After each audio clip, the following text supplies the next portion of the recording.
Welcome to the Shri finance literacy. ఇన్వెస్ట్మెంట్లో success అవ్వడానికి 3 powerful success mantras గురించి ఈ వీడియో మనం డిస్కస్ చేద్దాం. స్కిప్ చేయకుండా వీడియోని ఎండ్ వరకు కనుక చూసినట్లయితే మీరు సక్సెస్ఫుల్ ఇన్వెస్టర్గా అవుతారు. ఫస్ట్ వచ్చేసి start early and invest long term. మనము ఎర్లీగా ఇన్వెస్ట్మెంట్ స్టార్ట్ చేసినట్లయితే మనకు టైం హారిజన్ అనేది చాలా ఎక్కువగా ఉంటుంది కాబట్టి లాంగ్ టర్మ్లో మంచి రిటర్న్స్ వచ్చేటువంటి ఛాన్స్ అయితే ఉంటుంది. ఇన్వెస్ట్మెంట్ అనేది లేట్గా కనుక స్టార్ట్ చేసినట్లయితే మనకు టైం హారిజన్ అనేది తక్కువగా ఉంటుంది కాబట్టి తక్కువ రిటర్న్స్ వచ్చేటువంటి ఛాన్స్ అయితే ఉంటుంది. ఎర్లీగా స్టార్ట్ చేసినట్లయితే మనకు పవర్ ఆఫ్ కాంపౌండింగ్ ద్వారా మీరు ఏదైతే ఇన్వెస్ట్మెంట్ చేస్తారో మనకు ఎక్కువ రిటర్న్స్ వచ్చేటువంటి ఛాన్స్ అయితే ఉంటుంది. సో మీరు ఎర్లీగా స్టార్ట్ చేసినట్లయితే మంచి రిటర్న్స్ని గెయిన్ చేస్తారు కాబట్టి ప్రతి ఒక్కరూ ఎర్లీగా ఎస్ఐపి అయితే స్టార్ట్ చేయాలి. సెకండ్ వచ్చేసి ఇన్వెస్ట్ రెగ్యులర్లీ త్రూ ఎస్ఐపి.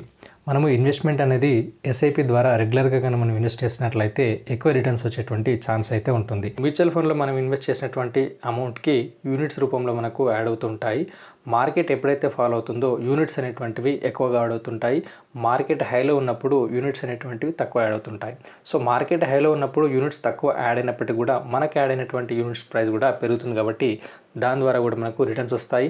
అట్లాగే మార్కెట్ డౌన్లో ఉన్నప్పుడు మనం ఇన్వెస్ట్ చేసినట్లయితే యూనిట్స్ అనేటువంటివి ఎక్కువగా అలౌట్ అవుతాయి.